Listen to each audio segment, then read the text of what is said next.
Illinois Stories is brought to you by the Corporation for Public Broadcasting, Illinois Arts Council Agency, and by the support of viewers like you. Thank you.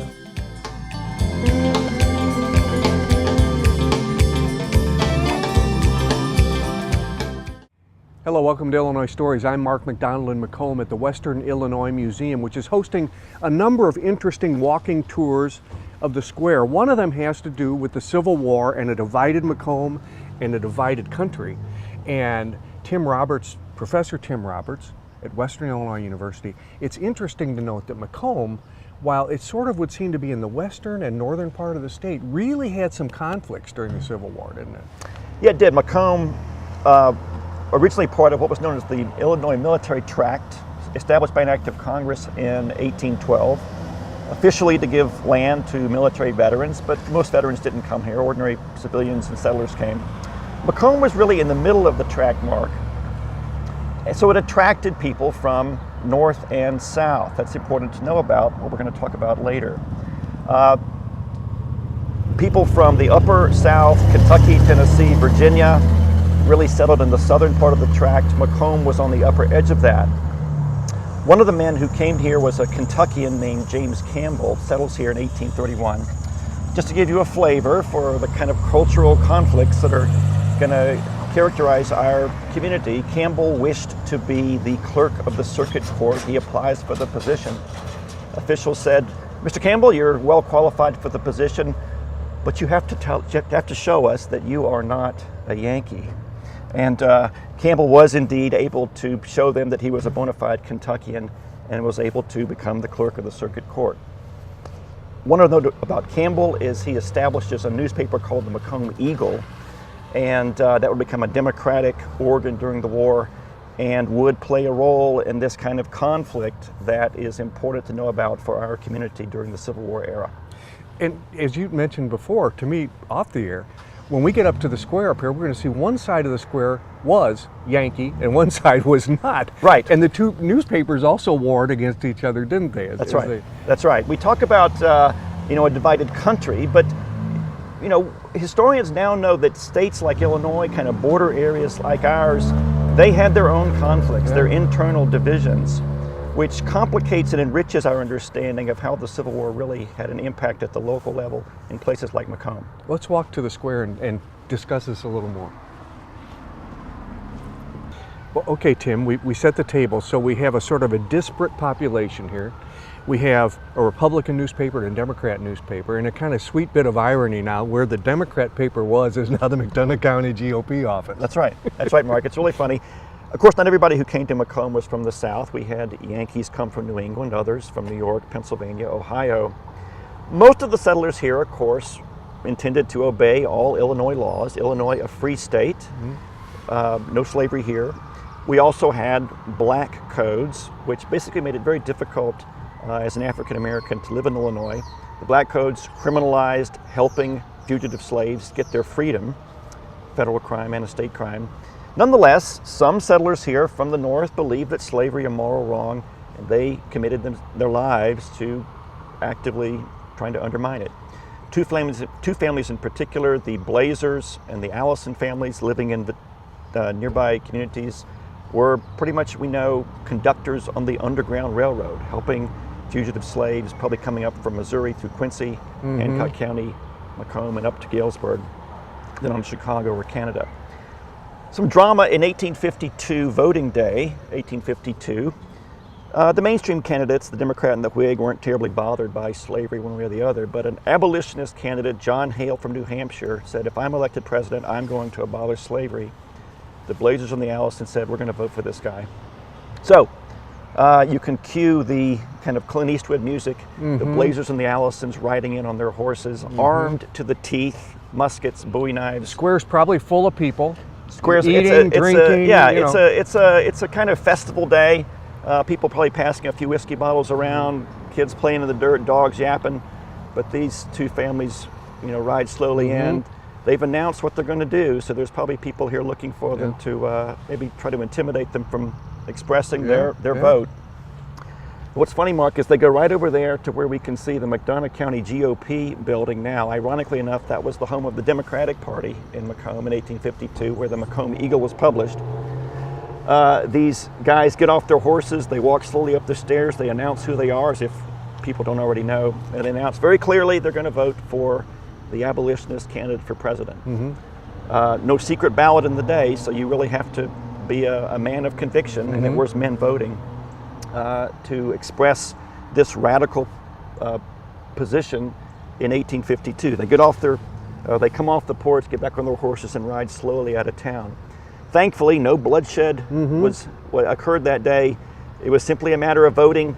It gives us a sense, I think, of how important it was in the time to vote your conscience. And again, the tension as the sectional crisis comes to Macomb in the 1850s over the question of the expansion of slavery into the West. No bloodshed that day, but that didn't mean there wasn't going to be bloodshed over this issue at some point. No. On a place I'll show you soon, there was in fact people being killed in this community over what kind of country the United States was going to become, a place with slavery, half slave, half free, as Lincoln said, or a place for free labor and for free men. Well, Tim, let's advance a few years from 1852 to another election year. In 1858, the slave issue is getting hotter and hotter and hotter as it gets closer to the Lincoln-Douglas debates. And it turns out the Lincoln-Douglas debates are pretty much what that whole election is about. Sure. And it's going to turn on that issue. And here we are, now we're on the Republican side of the square, and Lincoln comes to Macomb. That's right. President Lincoln, not president at the time, but actually comes to Macomb, stays here, August 25th, 1858. He's in the middle of his famous debates with Stephen Douglas. On the morning of the 25th of August, 1858, Lincoln had given a speech in Galesburg. On his way to Freeport, finds out there's no place to stay in Galesburg. There's no place at the inn, as we might say, of Lincoln. Yeah. A man accompanying Lincoln, a Macomb man named James McGee, editor of the Macomb Journal, the Republican newspaper, says, "Mr. Lincoln, I welcome you to come to my town, Macomb."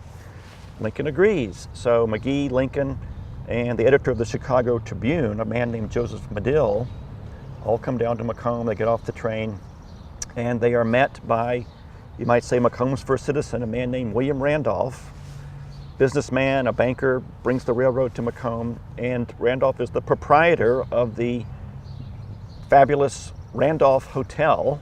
Lincoln, McGee, and Medill all stay on the third floor of the Randolph Hotel that evening. And it's very important, Mark. This is into the evening, this is when they hatch what becomes known as the Freeport question. Freeport question, a question that Lincoln will put to Stephen Douglas, his opponent for the Senate at Freeport, asking Douglas whether the citizens of a territory may prohibit slavery from coming there before the territory were to become a state. Well, Douglas in 58, appealing to most Illinois voters who don't want slavery to cross the Mississippi River, says yes, they may.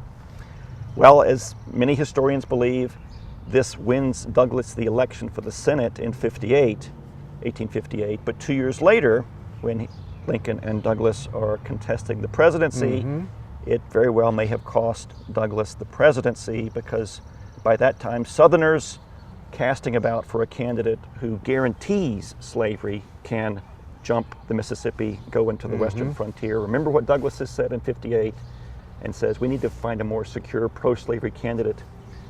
The Democratic Party at that time becomes split. Lincoln sweeps the North and gains the White House.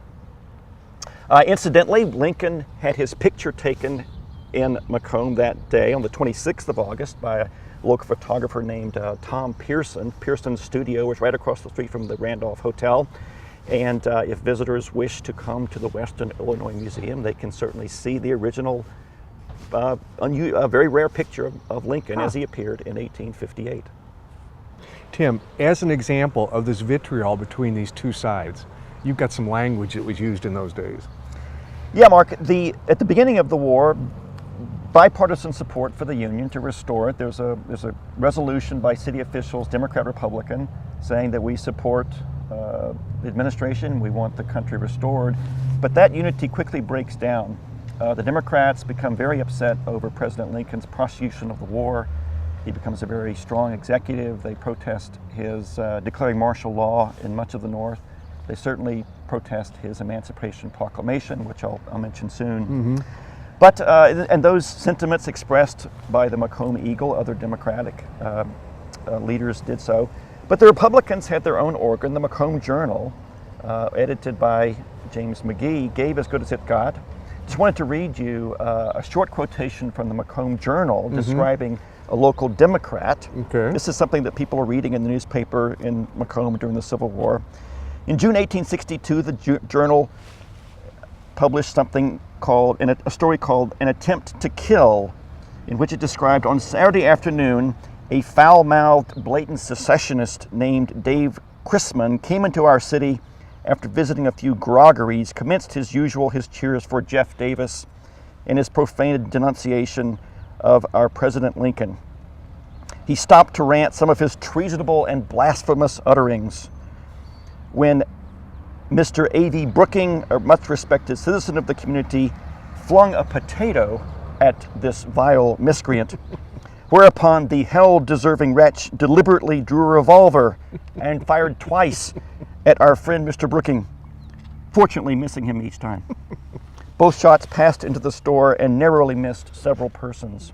So, again, the Civil War is being fought not only in the South between the two armies, but it's being fought really between groups of neighbors. So much for unbiased reporting in the that was the Eagle, whatever that paper was. That was the Journal. That was the Journal. Right. Okay. Yeah. But that's humorous as far as it goes. But there really was some true violence and bloodshed, which was enormously unfortunate because Mr. Randolph, one of the fathers of this town, was a victim. That's right, Mark. I mean, it really becomes quite tragic. When Lincoln becomes president, he's in the White House. He remembers the hospitality and the local Republican leadership of William Randolph, and he appoints Randolph to be provost marshal, which means that Randolph becomes responsible for enforcing the draft. The United States passes its first draft law in 1863, and the draft actually comes to our part of Illinois in the fall of 1864. November the 1st, 1864, a man named John Bond was called to military service. He was a man out in Blandonsville. Bond doesn't show up, and so Randolph's job is to go out and find him. Well, he rides out to Blandonsville, finds John Bond, and says, "Mr. Bond, you have to come with me. You've been conscripted into the military." Well, Bond says, "I'm not coming to fight in the army that's going to free the Negro." Mm-hmm. Randolph puts his hand on him, and Bond hauls off and shoots Randolph in the shoulder, and then takes off. Running through the hotel lobby, you can imagine this crazy scene. The hotel owned by one of John Bond's brothers, a guy named James Bond, runs into the streets of Blandonsville. Randolph pursues him, whereupon another brother of John Bond, Miles Bond, shoots Randolph again, this time mortally, shoots him in the stomach. Randolph falls into the street, carried to a hotel, lives long enough to see his wife, Matilda, come the next morning. She embraces him. He says, "My dear, I do not fear death. I give my life for the Union. It is a glorious cause." And he dies there. He's really a martyr for the Union. Mm-hmm. Again, Mark, the politics of the day, the Bond brothers flee Illinois. They're wanted for murder. They're captured and extradited back to Illinois to face trial only after the Civil War. All three men acquitted of murder. In each case, juries probably made up of Democratic men, remembering the resentments of the war, resentful of how the country may be changing to their dislike, acquitted. The Bond brothers said they fired in self-defense, and it was basically a whitewash. Yeah. So, it's important. Our marker in town, you can see over here where marks when Lincoln stayed in the Randolph Hotel, but there's a larger story for Randolph, and it's important for people to know that Randolph not only hosted Lincoln, but also gave his life for Lincoln and the larger cause of conflict that was really characteristic. Well, Tim, it may or may not have been an easy experience for a black man to move to Macomb and open a business. But one of them tried, and he was successful, wasn't he? That's right, Mark. And a person that it's really important for, I think it's important to know about from Macomb's history, is a man named William Ball. Ball, certainly one of the first African Americans to live in Macomb. Ball found him a man from Pennsylvania, born in the 1820s, but is in Chicago when the Civil War begins. 1864, Ball, pursuant to the Emancipation Proclamation, which not only freed slaves in areas of rebellion, but also called African American men to join the U.S. military, signs up. He enlists in the Illinois 29th U.S. Colored Troop Regiment, sent to Quincy for military training. Something happened in Quincy. He must have had some kind of physical disability. He didn't actually serve in the ranks, but he is considered a veteran. He opens a barbering business in Quincy before marrying a woman named Malvina Fields.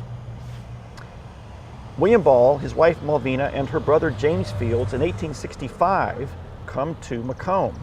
And we're standing in front of their business, the barbershop of William Ball and James Fields, reputed to be the best barbershop in town, lavishly decorated, had wallpaper, rich carpets on the floor. Descriptions talked about the shininess of the brass spittoons, which of course all barbershops had at the time. Yeah. The fact is that Ball and Fields, their clientele, were probably well-to-do white men, and this is important. As a local historian, John Holwis, has said, he talks about Ball breaking the color line. He maybe didn't break the color line, but he certainly brokered it in our community. And this is important to know about. William Ball, his wife Malvina, pioneers for the black community in Macomb. They helped found the first African American church in Macomb, the Second Baptist Church. They lived in a part of the town where the African community lived at the time. Unfortunately, Ball dies suddenly of a heart attack in 1872. Apparently he was giving a man a haircut and dropped on the floor from a heart condition. Tragic. Malvina remained in Macomb. She continued to raise their children. They had 7 children. Sometime around 1901, she takes the youngest of their 2 kids and moves somewhere else. We don't really know where. But the legacy of the Balls is important. We mark the location of their business here, and it gives us a taste of, despite the conflicts and despite the rivalries of Macomb in the Civil War era, how the community begins to become more diverse, and people of color really begin to call this place home. Anybody who lives in or around Macomb knows the name Chandler. That's right. I mean, not only is he famous in history, but this park, which is right just 1 block off the square, is named Chandler Park. So people are very familiar with the name, even if they don't know who Mr. Chandler was. That's right, Mark. This is Chandler Park. We're standing here in honor of a man named C.B. Chandler. Chandler, born in Macomb, all set to go to college. Very bright guy, going to Williams College in Massachusetts when the Civil War breaks out. Chandler drops out of school, comes back to Macomb and enlists in the United States military, the 78th Illinois U.S. Infantry. Becomes a private, promoted to lieutenant, serves in the war until 1863 September at the Battle of Chickamauga. A terrible battle, a Union loss. He is severely wounded, shot through both thighs, has to leave the war, come back here to convalesce, attempts to return to the military but can't, and is discharged. But that's really, he's not, Chandler wasn't a victim. I mean, he becomes very important. He builds a small empire in the community. He opens a pottery factory. He produces wagons, clocks. He becomes a banker. Wow.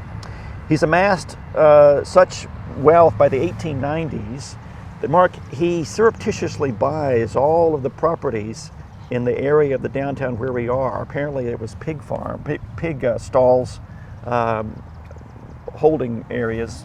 Farmers would bring all that in here to load it onto the railroad. Right, the railroad just north of us. Okay. Chandler wasn't happy with that. He buys it all, knocks all the buildings down, and gives it to the city. He says, I want to park here. It's adjoining his opera house he had built previously right across the way there. He really wants to create a place of culture for the community right out here on the Illinois prairie. The capstone really of the park is the statue that Chandler funds. He gives the city $4,000, equivalent of about $100,000 today of his own money. And this statue erected in 1899, a memorial to the Union soldier of the West who fights for the cause. It specifically is dedicated to the local men who give their lives for the Union, for the community here. On different sides of the monument, it shows the battles where local soldiers fought. It really, I think, suggests how people in the post-war era tried to heal from the war. They tried to do so. They establish traditions like Memorial Day, where they lay flowers on the tombs of soldiers. They honor people like Chandler, but there's still some tragedy and some gloom that pervades the community. I just wanted to read a short poem that a poet wrote in 1878. 1878. So this is well after the Civil War ends. But the memories are fresh. Yeah. A local writer says, "In many a home we find the vacant chair, and witness the mournful look of those ever watching for one that cometh not. Upon our streets day by day we meet those wearing sleeveless garments, or walking in a way that tells us too plainly that the sound of the footfall is not made by flesh and blood." Oh. So that's really haunting, Mark. It just like today, we deal today with veterans who come back trying to find themselves, many of them bearing emotional as well as physical scars. In that way, this community, this post-war era, speaks to us in ways the Civil War era speaks to us. It's a community that has partisanship and has division. At the same time, there's a struggle for unity, and it's part of the human experience, trying to figure out where you stand in this great national conflict and how the local community will respond. You know, when you listen to that poem, you can understand how that would touch somebody like Chandler, who would probably never walk the same way again. You know, and was able to, even through all that disability and pain, was able to accomplish so much for a lot of folks. That's right. Yeah, he didn't kind of curl up. He said, "I'm going to make something of myself, and I'm going to put our community on the map." He had big plans, and we honor him today for that. Yeah. Well, thank you, Tim, so much for taking us around. Sure, you're welcome, Mark, anytime. Yeah. And I want to remind you that this is a series of walking tours that the Western Illinois Museum is offering this summer. This and others are available, and you can find out more about those tours on the website at westernmuseum.org. With another Illinois story in Macomb, I'm Mark McDonald. Thanks for watching.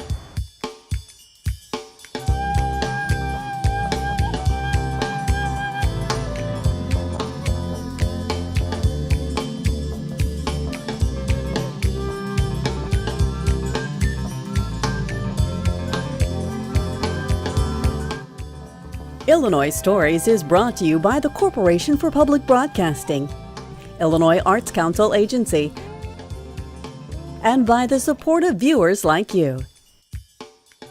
Thank you.